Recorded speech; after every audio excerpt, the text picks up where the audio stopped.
bring in Mustafa Qadri. He's Amnesty International's Pakistan researcher. And Jeremy Bash, who was the Chief of Staff to Defense Secretary Leon Panetta. He's now the founder and managing director of Beacon Global Strategies, a national defense advisory firm. Mustafa, I'll get to you in a second, but Jeremy, just a quick reaction to the Amnesty report or the human rights one. I mean, they seem to be fairly diligent reports on clear civilian casualties.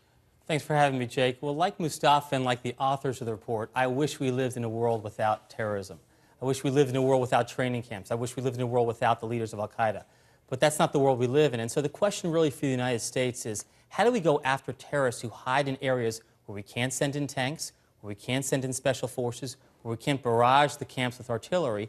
And so we've developed a very precise, very effective weapon that can take out terrorists before they plot attacks against us. I definitely dispute the characterizations that civilians have been targeted or that they've been killed en masse. In fact, in every operation that I'm aware of, I would say that if the ironclad rule is that if a non-combatant was there, if a woman or a child was there, no operation would proceed. And our operators are very diligent, and this weapon is very, very precise. Mustafa? Yeah, look, I mean, you seem like someone that I can trust, but the problem is right now all I can do is trust you. We've looked at least 2 cases where a grandmother was killed, civilians were killed, labourers, including a young boy. There may be others. The problem is right now there's no accountability. So we have to open that up. At least in these cases, we've documented them very diligently, as you say. The authorities must explain. President Obama has to explain why have these people been targeted, what kind of threat do they pose to the United States? Well, explain what you mean by accountability. You think that, I mean, because these are obviously top secret strikes, you don't think that they should explain who they're going to hit before they hit them? No, but certainly in these sort of cases where clearly you're talking about civilians, clearly people who are not a threat to the United States, you know, at a minimum, the US should explain how did this happen, why did it happen, who was the target, and if there has been, as we are saying, a human rights violation, potentially extrajudicial executions or war crimes, someone needs to be investigated. We're not talking about every single drone strike, but what we're saying is that at the moment there has not been a satisfactory explanation in law or fact to justify this whole program. And in fact, I should point out that both of these reports from Amnesty and Human Rights Watch detail strikes in which Al-Qaeda in the cases of Yemen and Taliban in the cases of Pakistan, individuals, militants, or terrorists, whatever you want to call them, were struck and were killed, but they also talk about civilians as well. Mustafa, White House Press Secretary Jay Carney was asked about the reports today. I want to play you what he said and get your reaction. To the extent these reports claim that the U.S. has acted contrary to international law, we would strongly disagree. We take mindful of the absolute need to limit civilian casualties and to, in this case, reach a standard of near certainty that no civilians will be killed or injured, which is the highest standard we or any country could set. Your reaction? Well, I mean, look, if the US claims that these are not illegal, unlawful strikes, give us the evidence. Give us the legal explanation for how you justify killing a grandmother in front of her grandchildren.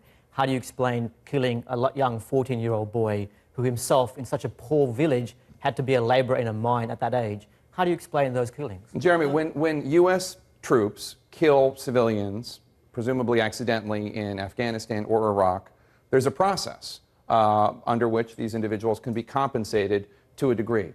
I think one of the points that is being made here is because the justification for these drone strikes is kept top secret, there's no way for these people to seek any sort of redress for their grievances. Well, that's a fair point, and I think that's something that we should think about. But I think we should also think about the way these operations are conducted. And that is, first of all, they're all on video. And that actually promotes accountability. That allows us to take that video and show it to members of Congress who oversee these operations. And in every single one of these operations, they have been briefed to our Congress, and they have been briefed to those who oversee the operations, and they can actually see the video. The second thing that's important about the way these operations are conducted is that up to the very last moment, they can be called off. And I'm personally aware of operations where a woman or a child has walked into the shot, if you will, and actually the weapon has been diverted. I don't know any other country, Jake, that would do that. No other country would take that level of care. Now, this is combat, and there have been several hundred operations. Have there been individuals who are not combatants who have been killed? President Obama has acknowledged that there have been. But that's not our purpose, that's not our tactic, and I think we try to do the best we can to prevent civilian casualties while protecting the United States. Mustafa, did you want to? Yeah, look, I mean, the problem again is this issue of that we have to trust these people. We don't challenge the fact that they are very professional, very mindful, thoughtful people working in these organizations. But we can't just take the word of people. It's like you said yourself, if someone commits a crime, or if someone is, say, a police officer in the heat of a moment kills someone, there is an investigation. It potentially goes to the court. There needs to be that kind of, a level of accountability. I agree with you. The US often has very high standards in terms of investigation. The US is the world's superpower. The world looks to the US. I come from Pakistan. We are a country which has a lot of law issues. When the US acts this way, and people have told me that basically they now associate the conduct of the US with Al-Qaeda and Taliban, we know there's a significant failure. Just one other thing. Now, if these video feeds, the intelligence is so good, then there should be nothing to hide in terms of explaining what happened in these killings, other killings that have been investigated by human rights groups. If the US has nothing to hide, then please show us. All right. Mustafa Qadri from Amnesty International, Jeremy Bash, former Chief of Staff for the CIA and the Pentagon. Thank you so much. We appreciate it. We'll continue to cover the story, and we hope we can have